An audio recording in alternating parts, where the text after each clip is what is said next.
Hola, bienvenidos a un nuevo episodio de La Rebelión de los Datos. Soy Claudia Pérez y los invito a conocer más sobre el futuro de nuestro mundo digital junto a destacados profesionales de distintas áreas vinculadas a las tecnologías y a las leyes. Nuestro invitado de hoy es Clemente Donoso Kraus. Él es ingeniero en investigación en robótica. Hola Clemente, ¿estás por ahí? Hola, ¿qué Hola, tal? Por acá estoy. ¿cómo estás? Todo muy bien, todo muy bien. ¿Y tú? Muy bien, un honor tenerte en La Rebelión de los Datos. Muchas gracias, muchas gracias. ¿Te También muy presenté feliz de bien? participar.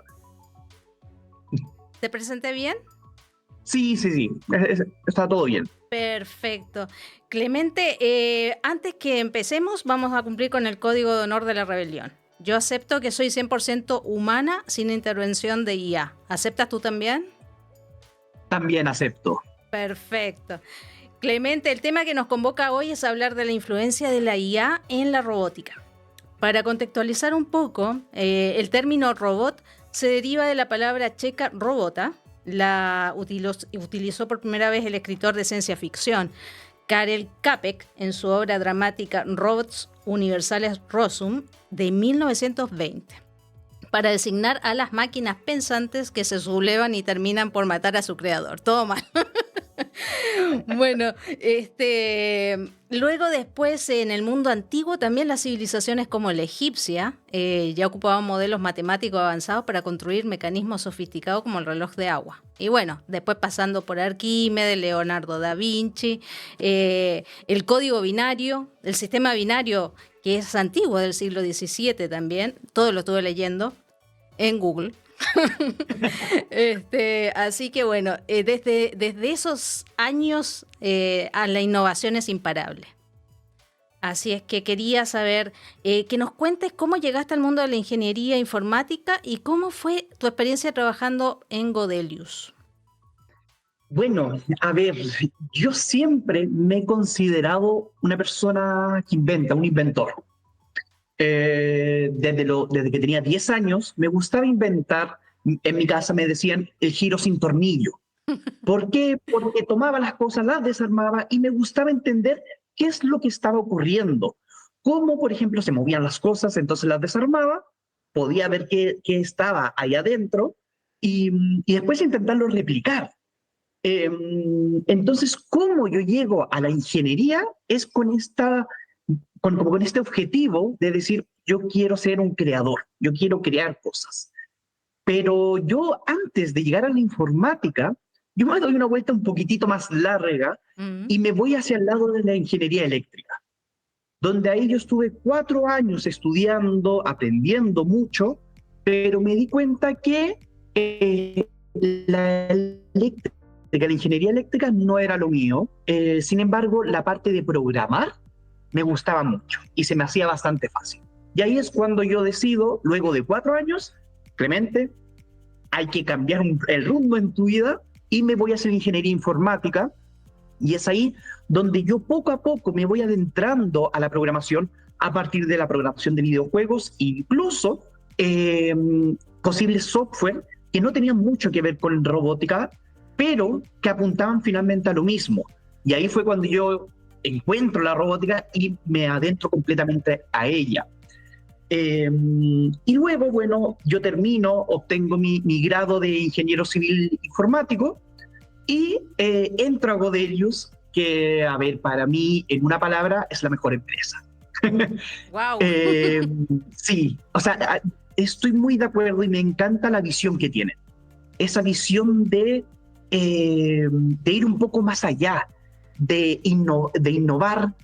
Bueno, lo que se hace, a mí me encanta hasta el día de hoy, que bueno, yo ya no soy parte de Godelius, Uh-huh. sigo teniendo contacto, pero no soy parte, pero me encanta la mentalidad que se tiene en la empresa y sobre todo, por ejemplo, en mi caso, la libertad de poder crear los software de los robots sin necesidad de estar cumpliendo algún objetivo, sino algo que se dice mucho por el amor al arte, por el amor a querer crear nuevas cosas o cosas innovadoras. O sea, Y tenías dentro, libertad ahí en Godelius para crear. Pero yo me acuerdo que tú te desplazabas mucho a la minera, a las mineras, ¿no? Con los productos. así es. Dentro, bueno, Parte de lo que fue el último tiempo, dado que teníamos uno de los proyectos importantes de Godelius, era, bueno, que lo voy a contar un poquitito más adelante, pero yo tenía que ir a las mineras para ver que todo esté funcionando correctamente, que el software que había creado estuviese, bueno, además de pasar las pruebas que se tienen que pasar, esté funcionando correctamente y esté recolectando los datos, en este caso, que tiene que estar. Entonces, por cerca de, fueron 2 meses, 3 meses, tuve que estar viajando a las mineras en un turno 4x3, donde tenía que estar, bueno, en el ambiente de la minera, pero trabajando con nuestro robot. Y es aquí justamente, dentro de los, tengo 2 proyectos que a mí me gustaría recalcar de mi época de Godelius. El primero, como tú muy bien dices, es este donde yo finalmente estoy yendo a la minera y es como el nombre clave, es CG Scout. ¿Ya? CG Scout es una plataforma que utiliza al perrito robot de Spot, de Boston Dynamics, el cual lo que hace finalmente, o lo que nosotros hacemos, es montamos una estructura encima del perrito, y el perrito la va transportando, y uno va monitoreando la correa transportadoras en las minerías. Nosotros lo que hicimos fue parte de crear el software de análisis térmico para poder analizar todas las temperaturas, crear ahí una relación de qué es lo que está ocurriendo, por ejemplo, también un análisis de audio, porque hay muchas veces, y esto es impresionante, en que uno no ve el problema, pero uno sabe, por el oído uno escucha. Y uno está escuchando que hay un problema, pero no lo ves, pero la audición es importantísima. Después, otro elemento más, obviamente la visión, entonces crear finalmente una inteligencia artificial que pueda capturar todos estos elementos, que pueda saber cuál es una falla, la recolecta y finalmente la publica en un informe que nosotros como empresa y además la minera puede estar viendo y puede monitorear en tiempo real la correa transportadora. Entonces, ahí dentro de lo que yo hice, bueno, fue parte de este software y también el sistema de teleoperación, que es cómo nosotros vamos a mover este perrito. Eso era una de las preguntas que te iba a hacer, era, para las que no sabemos, ¿en qué consistía esto de la teleoperación y cómo se aplicaba? Perfecto. Mira, parte de lo que es la teleoperación, bueno, un ejemplo muy sencillo que te voy a dar, que nosotros de repente no estamos conscientes de que en el día a día estamos teleoperando cosas, ¿ya? Y un ejemplo muy clave es lo que nosotros hacemos con el mouse del computador. Lo que nosotros hacemos con el mouse, que movemos un dispositivo, en este caso, por ejemplo, en mi caso, muevo un poco, el mouse en la pantalla se mueve. Lo que nosotros estamos haciendo es mover algo a partir de un objeto. La teleoperación la podríamos entender como eso. Nosotros estamos, de repente puede ser localmente, es decir, en la misma habitación, o podemos teleoperar, podemos mover un objeto a kilómetros o incluso en un país distinto. La teleoperación, en este caso, por ejemplo, con los robots, es yo estoy viendo lo que ve el robot, pero también tengo control sobre él. Y aquí es importante cuando hablamos nosotros de autonomía, que es algo que uno escucha mucho en estos días, se puede encontrar que hay 8 niveles de autonomía, desde lo que es la autonomía cero, que es el robot es torpe, sin un humano lo tiene que estar moviendo, por ejemplo, lo podríamos entender como un auto, ¿ya? Entonces nosotros tenemos que estar moviendo el auto, o algo que es completamente autónomo, es decir, que una persona no tiene que hacer nada. Generalmente lo que nosotros trabajamos son en los niveles 6, que es la teleoperación asistida.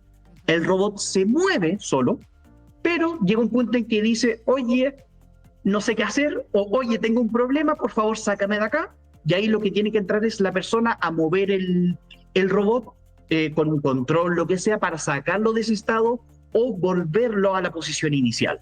Como hacerlo manual, digamos, pasar de la autonomía a la parte manual. Así es. Perfecto. Está. Es un buen nivel de autonomía que tiene igual el robot, porque solamente cuando precisa tu ayuda te lo solicita. Así es. Y justamente, bueno, también otro de los proyectos también importantes fue Nomad, que es un robot que se fue a Arabia Saudita. ¿Ya? Nomad lo vamos a entender como un nómade. Era un robot que se tenía que estar moviendo por el desierto de Arabia Saudita. Era lo que quiero que lo piensen como una especie de auto lunar que tenía la misión de explorar geológicamente el desierto. Entonces, lo que nosotros hacíamos era, le entregábamos el mapa del desierto, le dábamos unos 30 puntos en el desierto. Obviamente hay que pensar que no pueden ser zonas muy grandes porque la batería de un robot no le da para andar kilómetros y kilómetros. Entonces es una zona... ¿Tiene un robot de esas características? Por ejemplo, el perro robot que está en la minera es de 1 hora y media. Eso se puede traducir en aproximadamente 2 kilómetros, 3 kilómetros aproximadamente. Pero cuando nosotros hablamos de un robot con ruedas, la autonomía se dispara. En este caso, Nomad tenía una autonomía de 8 horas. Bien. Lo que le permitía recorrer un área de entre 2 a 3 kilómetros cuadrados. Entonces era ya un área mucho más grande, y dentro de esta área nosotros le asignábamos puntos donde el robot tenía que ir autónomamente, es decir, que se tenía que ir a ese punto solo, sin la ayuda de una persona, a perforar el suelo, sacar una pequeña muestra y guardarla. Y se iba al siguiente punto, perforaba, sacaba una pequeña muestra de 100 gramos de tierra, y una vez que completaba esta misión, que es decir, estos 30 puntos, se volvía a donde estaba la persona observando esta misión, y ahí se analizaban las muestras para saber cuál era el comportamiento mineral de lo que estaba ahí en el desierto. Y obviamente, de nuevo, asociado a la minería. Y tenían como una especie de, como un campamento base cerca ahí del robot donde él iba, entregaba sus cositas y volvía después. Así es. Así es que parte de lo que se hace, por ejemplo, actualmente es que hay un laboratorio en la ciudad que hace este análisis geológico.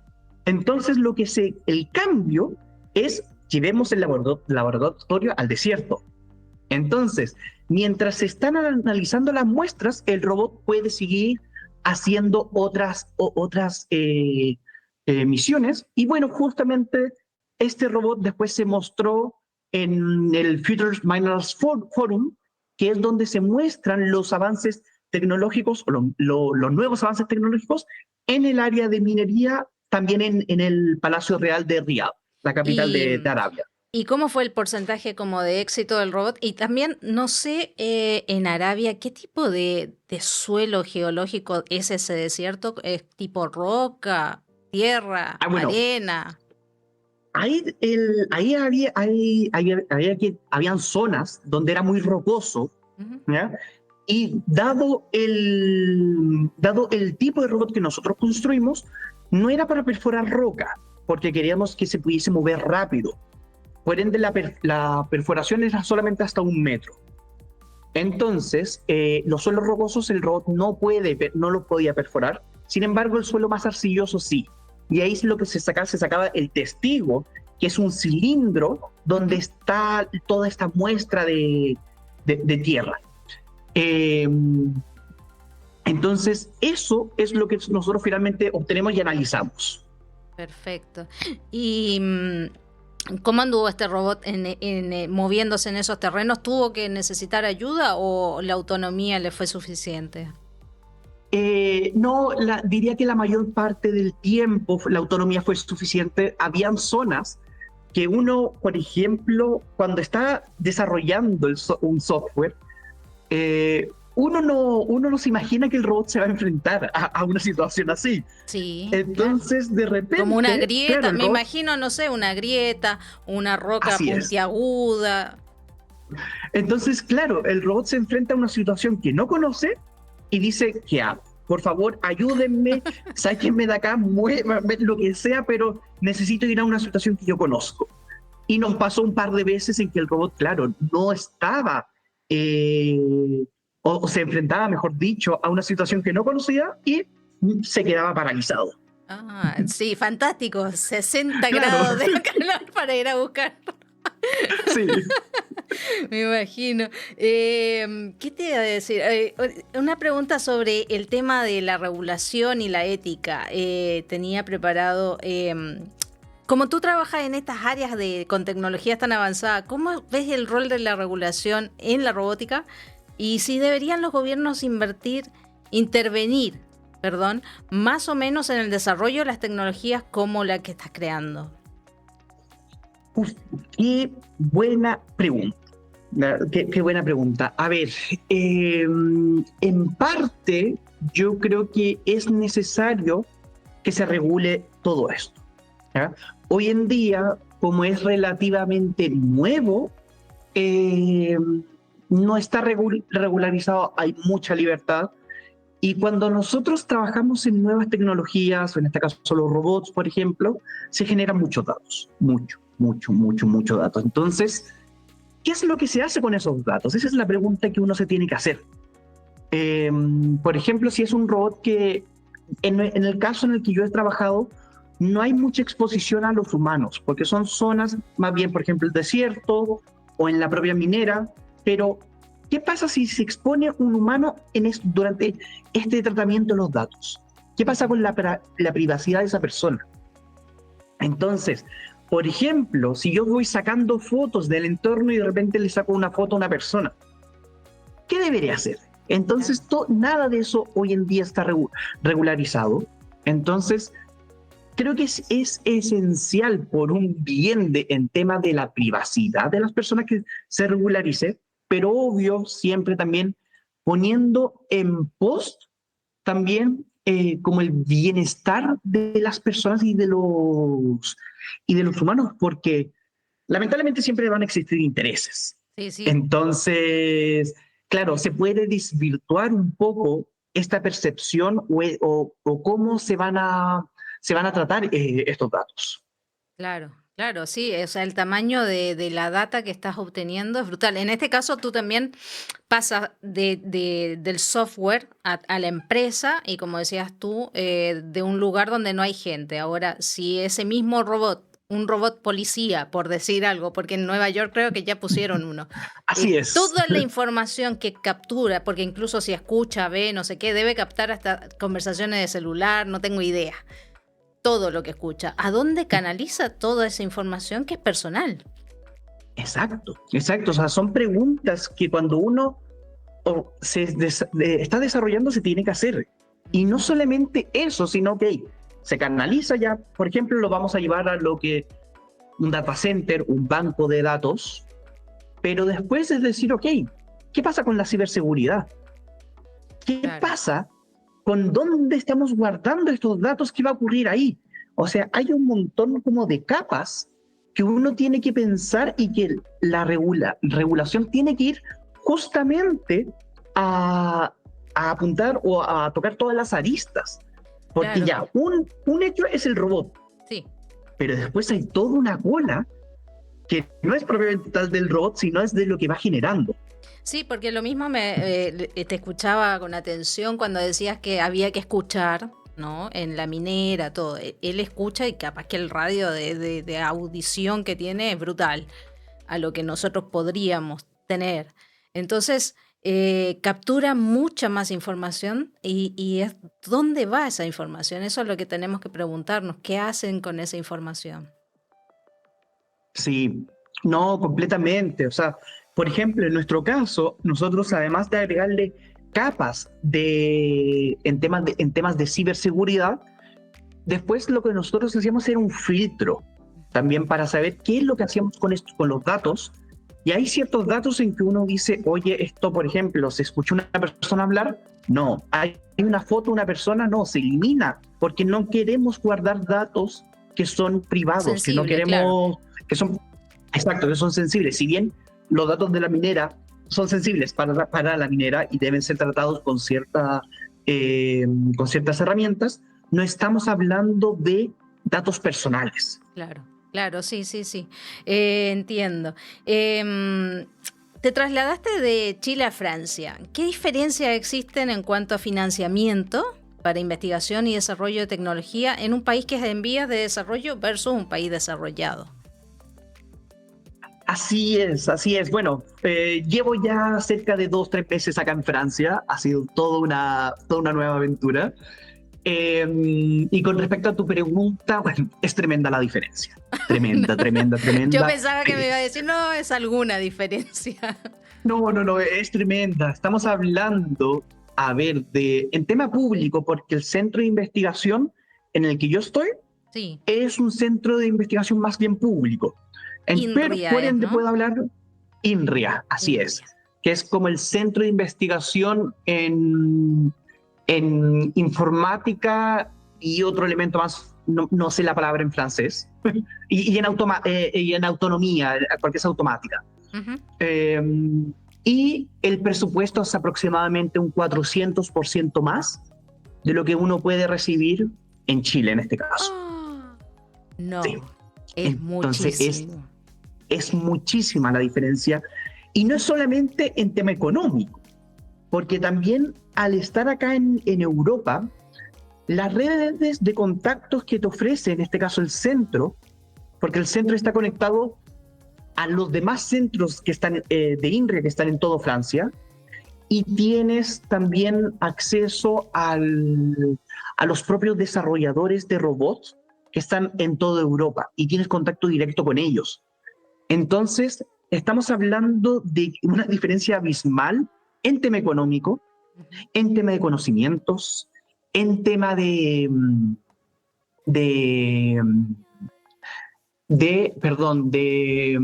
de capacidades también de poder desarrollar, pero tomando de la mano de lo que es el tema de regulación, por ejemplo, acá en Francia está súper regulado quién puede trabajar en robótica. Uno Por, tiene, y ¿por qué? que, Porque la robótica en Francia ¿Mm? es algo sensible y uno tiene que tener autorización del ministro de Defensa. Ah, Entonces, cuando uno no, el filtro, a ver, yo puedo desarrollar como hobby temas de robots, sí, y no necesito autorización de nadie. ujú. Pero cuando ya estamos hablando de temas más bien públicos, es algo un poquito más complejo y se necesitan niveles de autorización, por mucho que, por ejemplo, yo esté desarrollando un robot que sea para la casa, para el hogar, o para cuidar a adultos mayores, lo que sea. Uno necesita este tipo de autorización. ¿Por qué? Porque la robótica en sí es un tema sensible que está súper regularizado acá en Francia. No tenía idea que dependía como del Ministerio de Defensa eso. Bueno, en realidad aquí en Así es. Latinoamérica como que no sé quién Nada. regula, no regula a nadie. No, no, no, no No, regula nadie. sí, claro. O sea, puedo creer, capaz que las universidades sí tienen alguna especie de regulador, ¿no? Mm, En sus centros de tecnología, pero no sabía que era así. no, Aparte tienes allá la Comunidad Europea que supongo que tiene todo este funcionamiento, ¿no? De que nos ayudamos y vamos creciendo juntos. así es, así es. Como, bueno, uno tiene acá el tema de la red de contactos que te comentaba. Uno está en contacto con los demás investigadores de la Unión Europea. Entonces, eh, van todo como en la misma línea, pero es una línea que es muy diferente Sí, a la que una uno línea. ve en Sudamérica. Exacto. ¿Y cómo están los otros países aparte de Chusma, así en relación a No, Francia, por ejemplo, van España, Alemania, Suiza? Alemania y Suiza la llevan. Yo creo que son los que están como liderando el tema de lo que es desarrollo de robótica. Lo siguen de cerca, yo creo que Francia y, uy, no me acuerdo el otro nombre.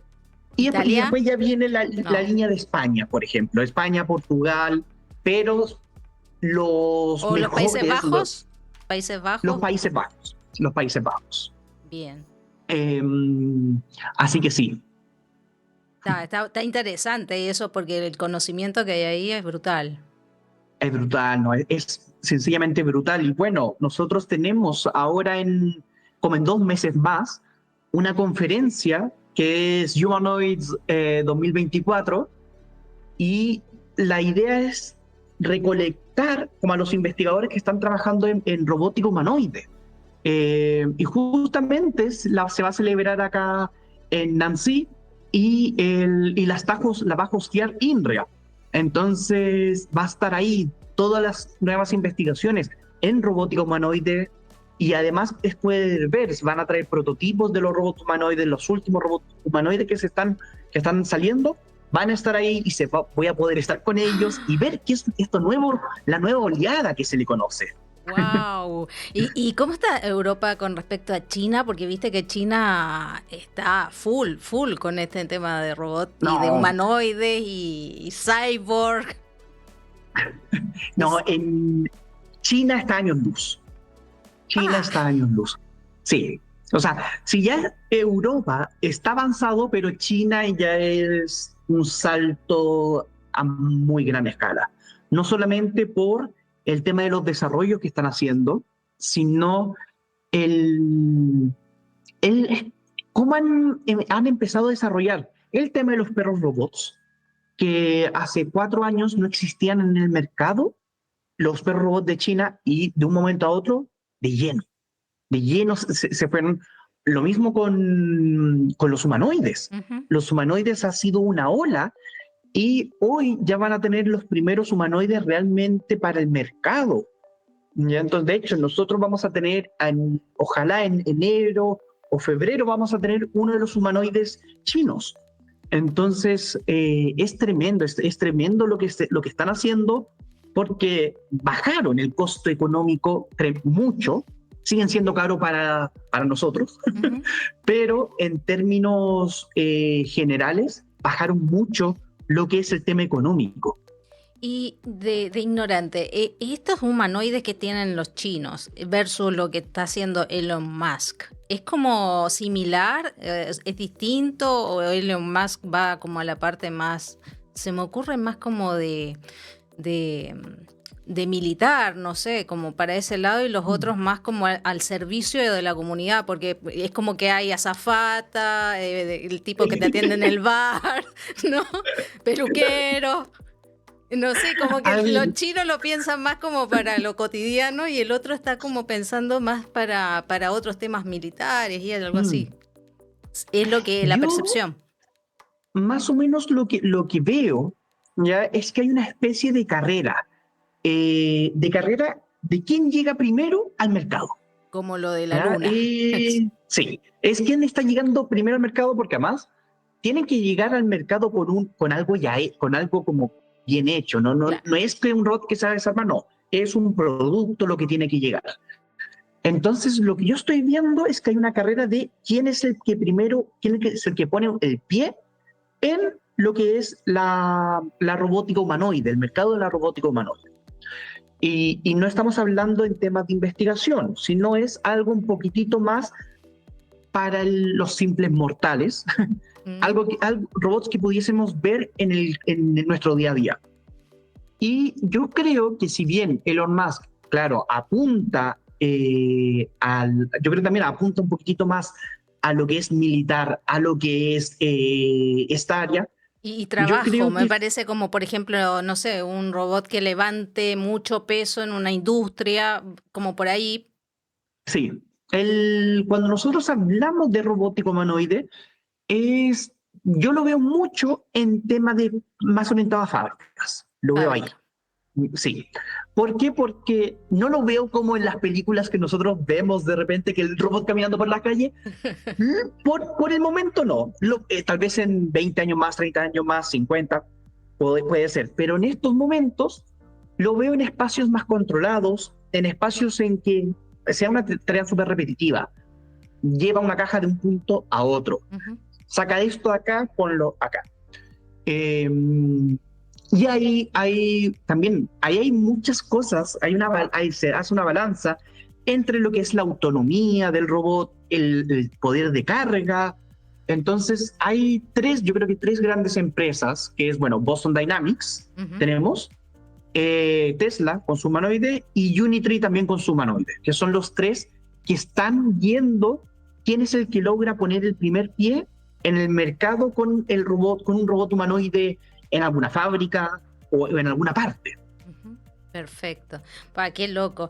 Hace unas semanas te compartí un youtuber, iShowSpeed se llama, que se había hecho viral porque fue atacado por el perro robot que en lugar de ladrar le lanzaba fuego. Lo vi. Sí, ¿no? ¿Tú crees que este tipo de tecnología puede estar en manos de cualquier persona, así como tipo voy a Sodimac y me compro el perro, lanzallamas? O sea, hay una cosa acá como de como las armas. Así es. A ver, es un tema complejo. Bueno, en parte, creo que te lo comenté, no es que el robot esté atacando, no es que el robot decida voy a atacar al youtuber, a Speed. No nos enfrentamos a esa situación, sino que es parte también del show mediático de hay alguien que lo está teleoperando, vuelve la palabra, lo está manejando, y claro, está accionando un botón que hace que dispare fuego o que salga el fuego detrás de Speed. Claro, sí, no, lo complejo es que esa persona te odie. Exacto, o sea, es a quién le vamos a pasar el control. Claro. Y lamentablemente, de momento yo creo que no hay muchas herramientas para regularizar eso. Porque lo que yo veo en este robot son dos cosas. Tenemos al robot y que se le montó encima este sistema. Y claro, uno puede montarle encima cualquier otro sistema, no necesariamente, sino pueden ser incluso sistemas peores. Y la pregunta es, ¿cuál es el fin? Yo creo que eso es importantísimo, porque, a ver, parte de mi misión es, ojalá y me encantaría que este tipo de tecnología lo pudiesen usar todos, lo pudiesen, como yo digo, jugar todas las personas. Democratizarlo. Sí, pero lamentablemente siempre va a haber el tema de cuál es el fin que se le va a dar, ¿ya? Por mucho que yo tenga o alguien tenga buen corazón y diga, no, esto liberémoslo, que todos lo puedan utilizar, uno no sabe si se va a utilizar con fines perversos o no. Y ahí, por ejemplo, puede entrar la regulación de los gobiernos. Claro, el tema que ahí tienes un tema de mercado. También el tema económico, porque si es muy rentable venderlos, viste que el mercado finalmente es el que manda mucho en los estados. Eso es entonces, lo complejo. sí, no, es un tema complejo porque, claro, o sea, yo he visto y también he visto otro tipo de robot que ya se están utilizando para fines perversos y a mí no me agrada. Entonces, es algo de lo que yo no estoy de acuerdo y que jamás voy a estar de acuerdo que, por ejemplo, un robot se utilice como arma, o se utilice con un fin así. Pero se están utilizando, lamentablemente. Entonces, no hay mucho que hacer en ese sentido. Sí, eso es lo lamentable. El reglamento europeo tiene un marco de uso responsable para los sistemas de inteligencia artificial y robótica. ¿Y cómo ves esa normativa impactando en el desarrollo de las tecnologías de teleoperación y autonomía de proyectos? Porque entiendo que es bastante rígido. Hay gente que se queja de ese reglamento, dice que no permite mucho la innovación. Exacto. De hecho, justamente te corta libertades. Es parte de las libertades que uno pueda decir, yo quiero crear como con la imaginación libre, no te corta, y hay que adherirse, o sea, lamentablemente hay que adherirse a esas normas, no hay nada que hacer en ese sentido, pero también implica como poder cambiar un poquito la perspectiva de cuando uno está desarrollando, porque de repente uno, como caballo de carrera, está apuntando siempre a un solo lugar. Yo quiero desarrollar solo esto, solo esto, solo esto. Y también estas regulaciones que te dicen, oye, tú no puedes desarrollar esto, o tú, como esto es lo que tú tienes que seguir, también te implica cambiar un poquitito la mente y decir, oye, veamos qué se puede hacer, como a partir de estas regulaciones, y siempre también siguiéndolas, pero también implica justamente ese cambio, pero ojo, yo estoy completamente de acuerdo, porque también se ve mucho, y volvemos al tema de la privacidad de las personas. Entonces también apunta a la protección de los datos personales, de todos los datos que se generan a partir de los robots. Cuidémoslos, trabajémoslo, cómo se va a trabajar, y también estas capas de ciberseguridad que uno le va a dar. E incluso, por ejemplo, si de repente estamos hablando de lo que es la teleoperación, ¿qué pasa cuando la teleoperación o estamos manejando un robot a través de Internet? Imaginemos, yo estoy acá en Francia y quiero manejar un robot que está en Chile. Obviamente el robot y el movimiento y todo lo que es el robot tiene que estar expuesto a Internet. Y sabemos que si está expuesto a Internet, está expuesto a muchos otros temas que, por ejemplo, alguien entre y lo quiera manejar. Un hacker. Un hacker. Entonces, ¿qué ocurre? ¿Qué ocurre ahí? ¿Cómo se aplican las reglas de ciberseguridad para poder manejar los robots? Y ahí hay toda una serie de normas que uno tiene que seguir para poder cumplir la normativa europea. Claro, claro que sí. Sí, el otro día leí también que, por ejemplo, un cirujano estaba no sé si en Italia, y operó a un tipo en China. Entonces pensás los datos, ¿no? Ojalá no se caiga internet. Sí. Porque, sí, bueno, ese robot se llama Da Vinci, es impresionante, y además hay cosas que de repente uno no toma en cuenta, pero es la latencia, el delay. Si yo muevo un poquitito, ¿cuánto se demora en enviar esa acción al robot? Que pueden ser un segundo, que es demasiado, pueden ser medio segundo, que sigue siendo demasiado. Entonces hay que pensar, ok, estoy en una cirugía, tiene que ser preciso todo. ¿Cómo se hace para, cuando yo mueva un poquitito mi brazo, el robot logre también hacer eso? Ahí hay un tema genial de cómo se hizo, y son los desafíos que nosotros, cuando estamos desarrollando sistemas de teleoperación, nos tenemos que enfrentar, y también tenemos que decir, oye, ¿qué cosas podemos hacer? ¿Qué cosas podemos enviar? ¿Qué cosas no podemos enviar para no sobrecargar como este canal de información entre el robot y la persona que lo está utilizando? Claro, sí, sí, y supongo que habrá como un plan B ahí de si falla, y ese famoso delay, que cómo corrige, ¿no? Porque aparte estamos hablando de una cirugía. No sé qué le operó al tipo, la verdad no sé, pero no pasa de ser algo que ¿cómo lo puedes solucionar si pasa algo? Ahí, bueno, hay varios sistemas. Hay últimamente, que va de la mano de la inteligencia artificial, es esta teleoperación asistida. Ok, el robot puede saber cuánta latencia hay entre el robot propiamente tal y la persona que lo está teleoperando. Entonces puede activar mecanismos para asistir cuando hay mucha latencia, asistir, y él más o menos hacer un movimiento para seguir y más o menos predecir lo que quiere hacer la persona en tiempo real. Eh, Porque no queremos, que también es la solución más sencilla, y apaguemos el robot, volvamos a encender y ya está. Pero Y te no, quedó la nariz. no queremos, claro, no queremos en una cirugía que ocurra eso. No me muero. No, pero qué interesante, hijo. Da como para todo un tema analizar eso que puede suceder, ¿no? Porque Sí. vos lees la noticia y lo primero que se te ocurre es eso, ojalá no se corte internet.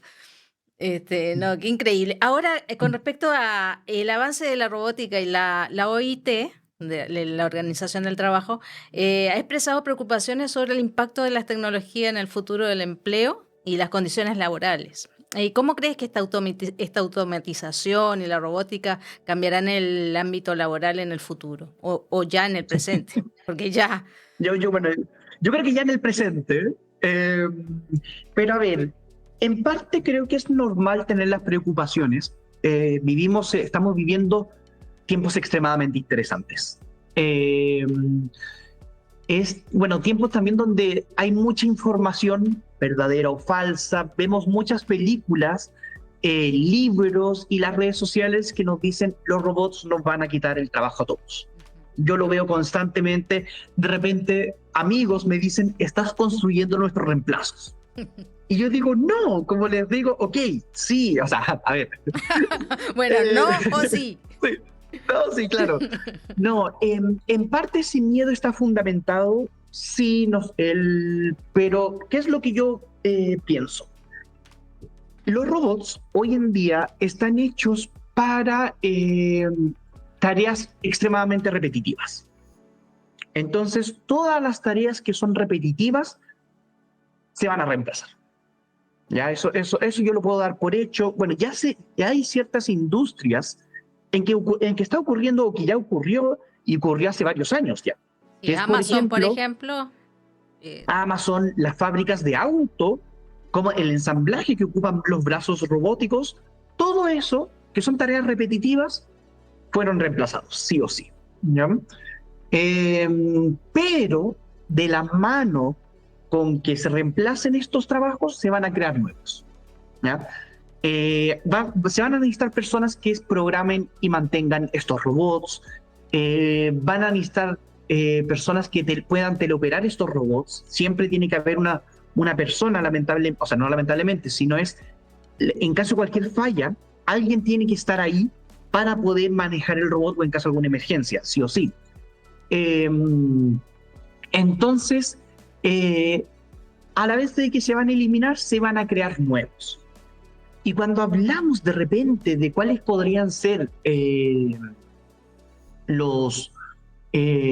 las profesiones que se podrían ver más afectadas, yo creo que, a ver, pues, que va de la mano. No te podría decir todas las profesiones que son... ¿Docente, por ejemplo? ¿Docentes? No.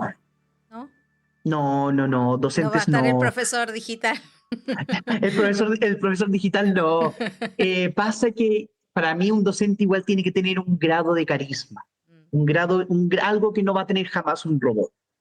Por ejemplo, también lo que es la música, un artista, por mucho que un robot pueda hacer obras hermosas, no es lo mismo. Médicos tampoco, pero trabajos en que sean rutinarios, sí. En los supermercados, cosas así, ¿no? Supermercados, en fábricas. ¿Logística puede ser? Sí, completamente. Entonces, esos son trabajos que se van a ver completamente, no sé si reemplazados, pero va a estar ahí la robótica. O la mano de obra, por ejemplo, del agro. ¿Viste la gente que trabaja en las temporadas en la fruta y eso, que era tipo, separo la naranja, está la grande, la chica? Capaz que eso también va a pasar a ser todo automático. Bueno, ya existen robots que están empezando a hacer eso. Claro, y ahí hay una mano de obra no calificada que yo no sé si esa gente tiene la capacidad de reinventarse en esos lugares. Exacto, no, sí, hay un tema más allá de las nuevas tecnologías, todo eso es un tema de responsabilidad social. Cuando uno dice, oye, vamos a poner el robot en cierta zona o algo así, hay repercusiones que uno dice, no, como yo no puedo, o sea, soy un humano, no puedo hacer eso. No puedo crear un robot que sé que va a dejar, va a dejar familias completas sin un sustento. Entonces hay cierta también responsabilidad de decir, oye, no, como hasta acá. Este es mi límite, no puedo seguir. Sí, un tema ético, ¿no? Exacto. Perfecto. ¿Tienes alguna anécdota que nos puedas compartir acerca de las pruebas con los prototipos o cuánto tarda en salir al mercado un proyecto, robot, perro, de lo que sea? Por ejemplo, ¿cuánto tarda un prototipo en salir? Sí, o sea, a ver, tengo muchas anécdotas, muchas. Te comenté un poquitito al inicio de que hay un salto enorme entre lo que es el laboratorio y lo que son las pruebas en terreno. El hecho de que en ambientes controlados, que uno sabe todas las variables, uno sabe que no va a aparecer un canguro, que no va a aparecer un animal extraño por entre medio del robot, uno lo sabe, entonces no lo simula, el robot funciona perfecto, pero de repente el robot está en el desierto y nos pasó, aparece un camello. ¿Qué ocurre?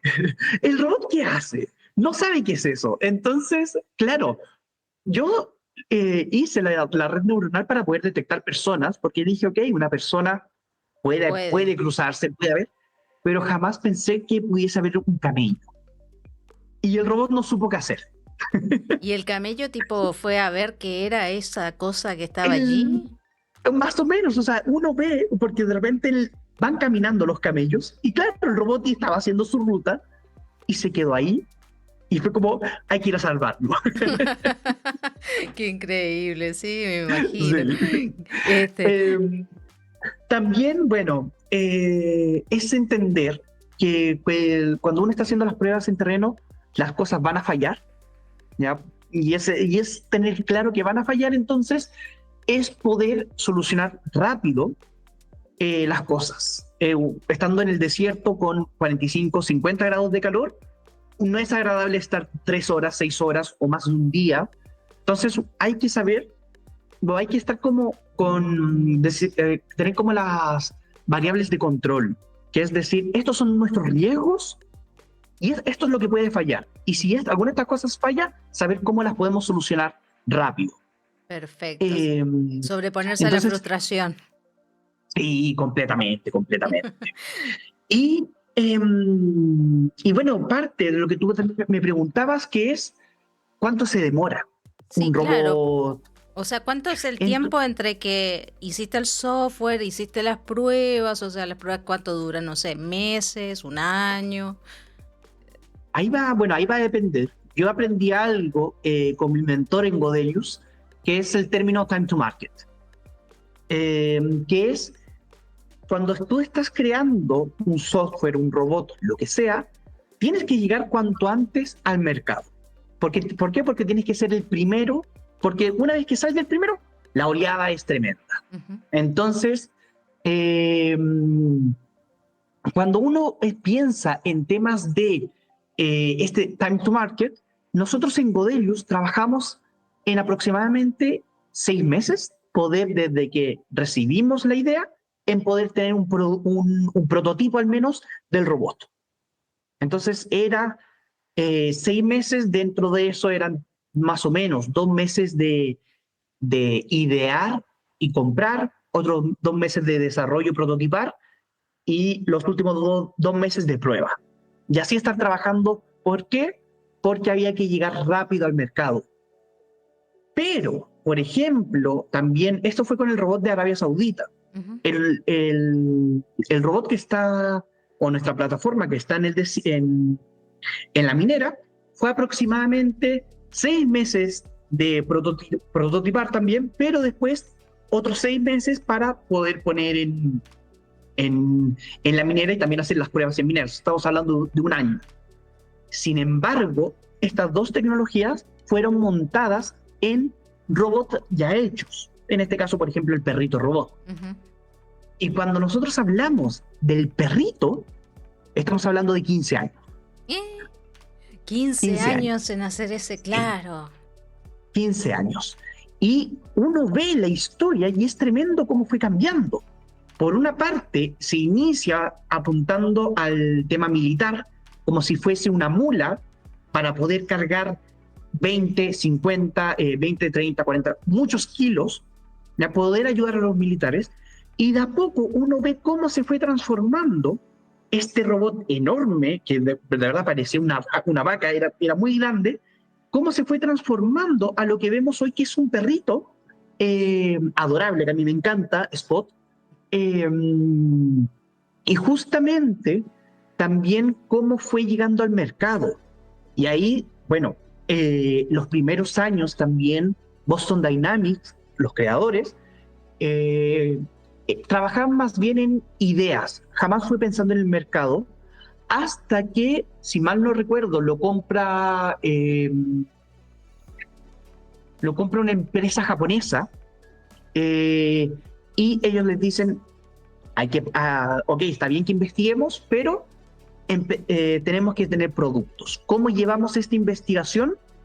Lo desarrollamos un producto, y ahí fue cuando finalmente todo esto se transforma en Spot, y uno ve que siguen teniendo nuevas funcionalidades. O sea, van pasando los años y el robot se sigue mejorando, siguen añadiendo funcionalidades. Entonces, ya de 15, 20 años que llevamos, y el robot sigue desarrollándose. Perfecto. Es así, esos son los videos que ves de repente de que se caía de espalda y ahora lograba darse vuelta o abrir una manija.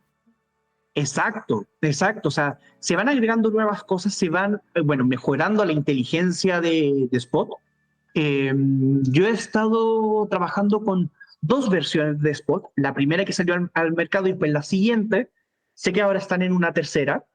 Y el salto entre la primera y la segunda es tremenda en términos de inteligencia artificial. ¿Cómo reconoce en este caso la nueva inteligencia artificial? ¿Cómo reconoce a las personas? ¿Cómo puede esquivarlas? El tema de evitación de obstáculos para no golpear a una persona o cosas así. Perfecto. Bueno, Clemente, para ir cerrando, ¿qué consejo le darías a los jóvenes que quieren trabajar en proyectos innovadores o en la robótica? ¿Y qué deberían tener en cuenta para embarcarse en estos campos tan avanzados? Bueno, me encanta que me hagas esa pregunta, debo decirlo, porque parte de todo este camino que he ido haciendo es justamente motivar a las nuevas generaciones a que podemos lograr estas cosas. Podemos lograr y podemos tener proyectos innovadores en Sudamérica, o siendo nosotros latinoamericanos, podemos hacer. Entonces, por una parte, es no rendirse. Yo conté que tuve una vuelta un poquitito más larga en términos académicos, que está bien equivocarse. Yo creo que estamos viviendo constantemente en un mundo que la perfección se busca, y los errores son muy juzgados. Entonces yo digo, oye, está bien que nos equivoquemos, de repente no es necesario saber todo al inicio, y que uno aprende de los errores, uno aprende de las caídas, y bueno, cuando uno trabaja en nuevas tecnologías, es muy común que las cosas no funcionen. Entonces, como tú muy bien decías, hay que saber cómo reponerse ante la adversidad, hay que tener una resiliencia. Y también, por último, a mí hay una frase que me encanta que creo que la dijo Walt Disney, creo, pero es: si lo puedes imaginar, lo puedes crear. Yo creo que para trabajar en las nuevas tecnologías hay que ser creativo, hay que tener esa como imaginación para decir, oye, esto no está creado, ¿cómo lo hacemos? Y dejarse llevar por esa creatividad, por esa ambición del conocimiento, y bueno, y también no reinventar la rueda. Yo creo que también parte de esa como sensación que uno quiere cuando quiere crear cosas nuevas es: yo lo creo todo desde cero, y es como, oye, hay herramientas o hay cosas que ya se crearon, utilicémoslas y partamos desde esta base.